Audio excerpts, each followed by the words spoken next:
আমি এমন এক সময় কথা বলছি যখন ফিলিস্তিনের নীল আকাশ কালো ধোঁয়ায় মলিন। আমি এমন এক সময় কথা বলছি যখন আমার মায়ের আর আমার বোনের কমনীয় দেহ ইসরায়েলের ছুঁড়ে ফেলা ফসফরাসের সেই সাদা ধোঁয়ায় ঝলসে গেছে তাদের সেই চোখ, মুখ, বুক। আমি এমন এক সময় কথা বলছি কুকুরের সাথে খাবার নিয়ে যখন ফিলিস্তিনের শিশুরা কাড়াকাড়ি করে। আমি এমন এক সময় কথা বলছি রাতের আধারে যখন ঘরে বাতি জ্বলে না, যখন মাথা গুজার ঠাঁই থাকে না, নিশ্চিম আকাশটাই যেন তাদের সামনে বিশাল সামিয়ানা। আমি এমন এক সময় কথা বলছি বুলেটের আঘাতে যখন পৃষ্ঠ মানবতা, এর থেকে পরিত্রাণ, এর থেকে মুক্তি গোটা পৃথিবীর মানুষের জন্য, ফিলিস্তিনের মানুষের জন্য আমি খুব বেশি প্রয়োজন মনে করি একজন সালাউদ্দিন আইয়ুবীর। আমি খুব বেশি প্রয়োজন অনুভব করি একজন খালিদ সাইফুল্লাহর। আমি আজকে খুব বেশি প্রয়োজন মনে করি জাতিসংঘ যখন মানবতাকে মুক্তি দিতে অকেজ, তখন মুসলিম জাতিসত্তার নতুন এক জাতিসংঘের খুব বেশি প্রয়োজন। আজকে যখন সকল পরাশক্তি ইসরায়েলের পাশে এসে দাঁড়িয়েছে, নেটোর আদলে মুসলমানদের আলাদা একটি সামরিক শক্তির খুব বেশি প্রয়োজন। আমি মনে করি মুসলিম জাতিসংঘের যেমন প্রয়োজন, তেমন খুব বেশি প্রয়োজন মিডিয়া, প্রিন্ট, ইলেকট্রনিক্স মিডিয়া সকল জায়গায় মুসলমানদের দখল দেওয়া।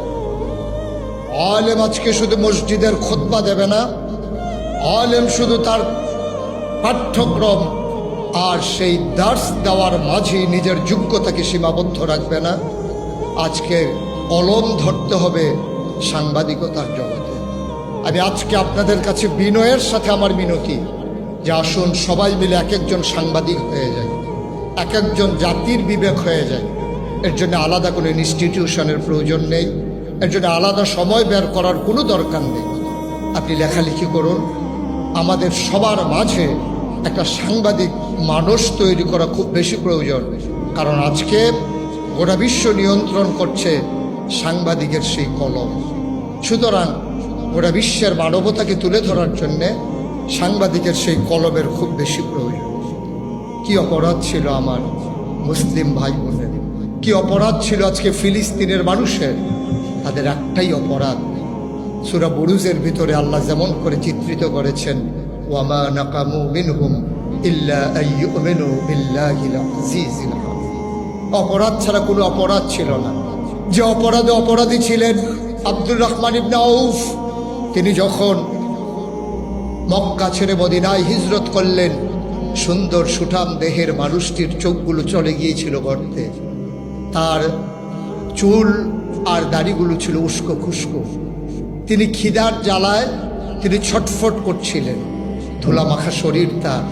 সেই ফ্যাশনেবল মানুষটি একটা হতদরিদ্র ভিক্ষুকের রূপ ধারণ করেছিলেন। রাসূল সাল্লাল্লাহু আলাইহি সাল্লামের সামনে দাঁড়িয়ে তিনি যখন চোখের পানি ছেড়ে কাঁদছিলেন, রাসূল সাল্লাল্লাহু আলাইহি সাল্লাম তার বুকের মাঝে জড়িয়ে ধরে বলেছিলেন, আব্দুর রহমান, তোমার একটাই অপরাধ, ওয়ামা নাকামু মিনহুম ইল্লা আইয়ুমিনু বিল্লাহিল আজিজিল হামিদ। সেই অপরাধেই তিনি অপরাধী ছিলেন। আমি মনে করি আজকে গোটা মুসলিম বিশ্বকে যদি পরিত্রাণ দিতে হয়, ফিলিস্তিনের মুসলমানদের পাশে যদি দাঁড়াতে হয়, অন্ন বস্ত্র বাসস্থান নিয়ে নয়, যেমন করে নাজার কাবানি বিখ্যাত এক কবি বলেছিলেন, শুধু একটি বন্দুক চাই। আমার মায়ের সোনার নুলক বিক্রি করে দিয়েছি একটি বন্দুকের জন্যে। আমার ক্লাসের পাঠ্যপুস্তক সব বন্ধক রেখেছি একটি বন্দুকের জন্যে। যে ভাষায় আমরা ক্লাস করতাম, যে পাঠ্য আমরা পাঠ করতাম, যে সব কবিতা মুখস্থ করতাম, সেগুলো সব মিলে 1 টাকার সমান হচ্ছে না একটি বন্দুকের সামনে। এখন আমি শুধুই বন্দুক চাই।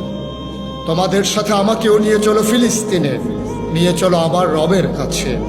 বিমর্ষ ও বাদানুবাদ মুখর চেহারায় উপস্থিত হব সেখানে। হে বিপ্লব, চলো ফিলিস্তিনে। চলো হেব্রনে, চলো বাইসানে, চলো আগোয়ারে, চলো বেথেলহেমে, এবং তোমরা যেখানে দাঁড়িয়ে আছো, হে পরাধীনতার শৃঙ্খল ছাড়া বড়দের দল, এগিয়ে যাও, সামনে আগাও। শান্তি চুক্তির গল্প আজ নির্মম প্রহসন, সাম্যনীতির কিচ্ছা কাহিনী চরম উপহাস। ফিলিস্তিনে আজ পথ একটি, বন্দুকের সাথে আত্মবিসর্জন। আমার একটি বন্দুক চাই, যেই বন্দুক নিয়ে দাঁড়িয়ে যেতে পারি আমার মায়ের পাশে, যে বন্দুকের নল দিয়ে আমি ছিন্ন বিচ্ছিন্ন করে দিতে পারি সেই পরাশক্তি ইসরায়েলের সমস্ত দম্ভকে। আসুন এক একটা বন্দুকে পরিণত হই, এক একটা আলেম। সবার জন্য দোয়া করি, সবার কাছে দোয়া চাই, চেতনায় উদ্বুদ্ধ হই। আর এই চেতনাকে শানিত করার জন্যে আপনাকে মাজলিসুল মুফাসসিরিন হাত ছানি দিয়ে ডাকছে। সে ডাকে শুধু সাড়া দিই, সবাই মিলে গর্জে উঠি, সবাই মিলে এগিয়ে যাই। সবার ঠিকানা একটাই, সেই জান্নাত। জান্নাতের দোরগড়ায় যেখানে দাঁড়িয়ে আছে হুর গালমানেরা, ওরা আমাদেরকে ডাকছে, আসো, আহলান সাহলান মারহাবা, মোস্ট ওয়েলকাম, আমাদের ভুবনে তোমাদেরকে স্বাগত। আমরা সেই মলা গলায় পড়ে আমরা এই দুনিয়া থেকে সকল ঝঞ্ঝা বিক্ষুব্ধতাকে পেছনে ফেলে এগিয়ে যাই। সবাই মিলে আমাদের ঠিকানা হোক একটাই, সে পরম পাওয়ার সেই জান্নাত।